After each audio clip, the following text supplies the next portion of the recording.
Hi, Susan. It's time for Thirsty Thursday. You know what? You know how I know it's well into spring, Susan?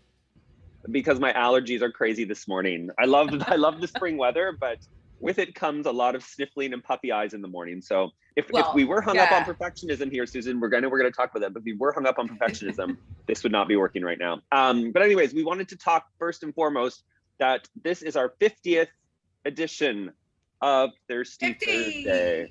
Yeah. How are you feeling about that? I feel like we've been celebrating a lot. We've been celebrating a whole lot. Yes. But that's awesome. I was like, consistency. I keep thinking back to it.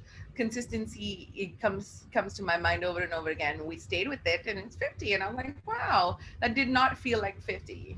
We've talked a lot about the things we've learned from doing 100 episodes of our podcast, 50 episodes of this. I think, one thing I've learned is, you've got to ditch that type A perfectionism if you want to turn out something commenting on the news of the week that same day with some video production. Also, again, this Thirsty Thursday has become a very successful piece of anchor content for us. We record this, we talk about the marketing and pop culture and entertainment news. It goes out this evening at 4 p.m. It's the 4 p.m. report after show is what it was first called. We turn this into a newsletter that goes out to our list the next morning, which is quite a fun little read. If you're not on that list, you can just drop us a little comment here and we'll add you to it. And we keep repurposing it in so many other different ways. So it's again, just our 10 minutes here of video recording turns into a lot of fun content. Yeah, it really does. It really does. Sometimes when you sit down and draw it out and you're like, from this one thing, how many pieces can you make? And you can at least 10 pieces of content, if not more, should come out of each piece of recording. We've often said in this show, this is one of the most fun parts of our week. So it comes relatively effortlessly. We've made such great pals out of it. So many people keep contributing to things. I can't believe some of the people who send us stories and say we should look at it. So that's awesome. That said, I wanted to also say that one of the things that you briefly mentioned there, Will, and we were talking about is that we started this because, it's newsjacking is not new. It's been a theory that has worked for years and years in PR. And everybody, and it's such a popular, there's podcasts where they newsjack, news shows, everything, right?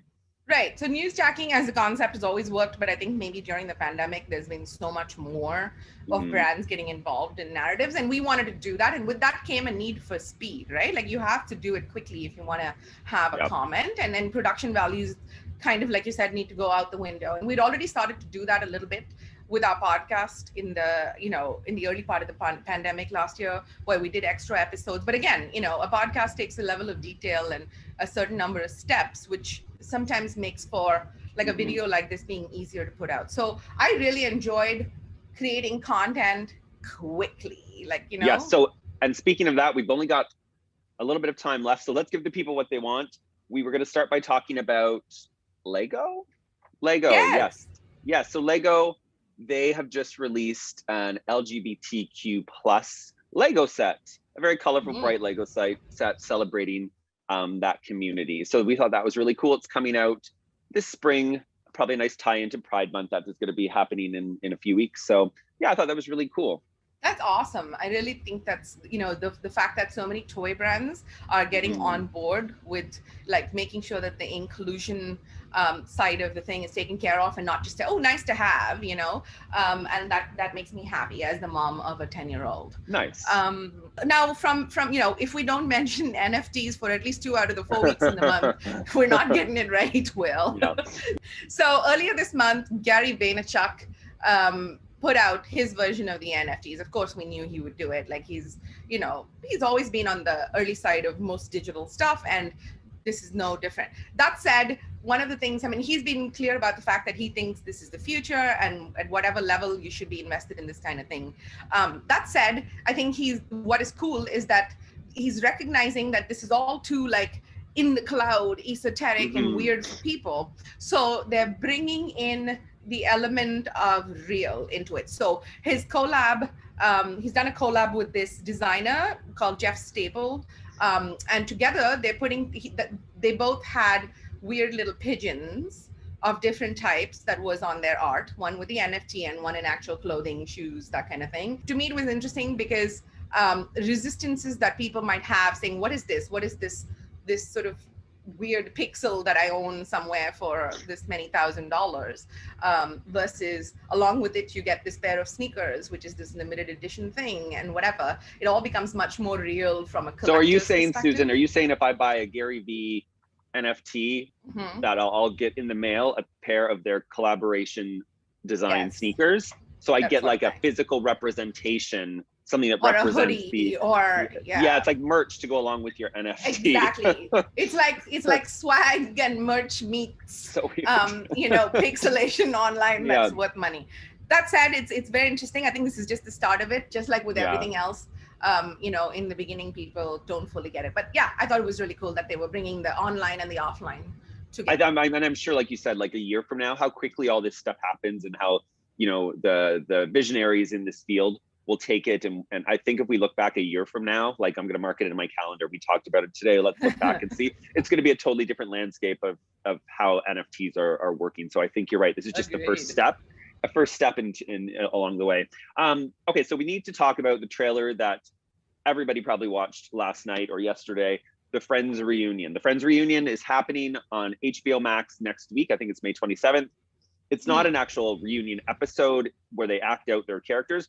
It's just kind of, they're coming together. It's being hosted by James Corden. They do like Friends trivia. They have a ton of celebrity guests. And this is where I'm going to ask you your thoughts on this, Susan.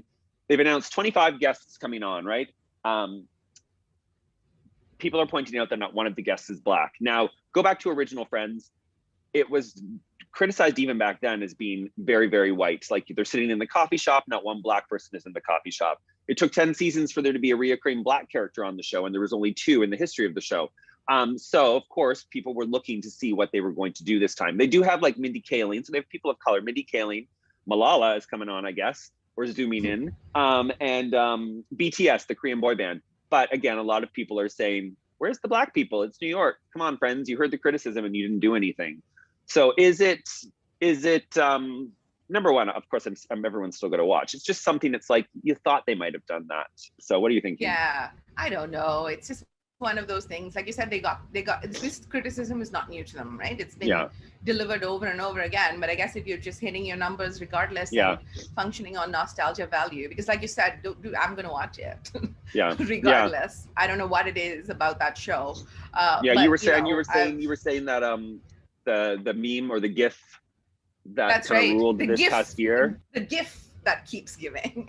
It's basically that part where Ross decides he doesn't want to pay delivery fees on this couch to take it up to his like 2nd floor walk up or 3rd floor walk up or whatever.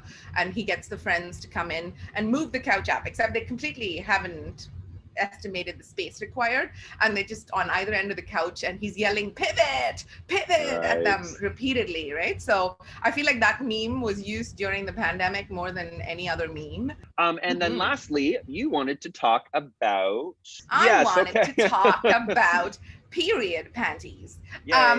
So earlier this week there was an announcement from Knixwear, the company that made they're obviously much more diversified right now and they have other things, but their original is period underpants, where it has absorbent material built into your regular people underpants, and it's not like old lady diapers or whatever else, right? So it was pretty revolutionary, and she's got a long history of amazing work. She started in 2014. Joanna Griffith is her name, and she was on Dragon's Den. Imagine trying to explain to a bunch of boy dragons like that you want money to make underpants. But that said, this week they announced that they raised $53 million, and the announcement photo of her had her fully pregnant, and the statement that she made was that this was not accidental. This was by design. Cool. That she wanted to make a point about the fact that female founders are generally dismissed for a number of reasons, but one of the reasons they were dismissed is like, oh, you'll get pregnant and you'll focus on your babies, and then you won't want to do this anymore, which is just offensive on multiple levels. So I thought that was awesome. Obviously the deal itself was struck in March, but it takes a while to make these announcements. So that's amazing. I was really, really pleased. Very cool. Very cool. Well, thanks, Susan. Happy 50th.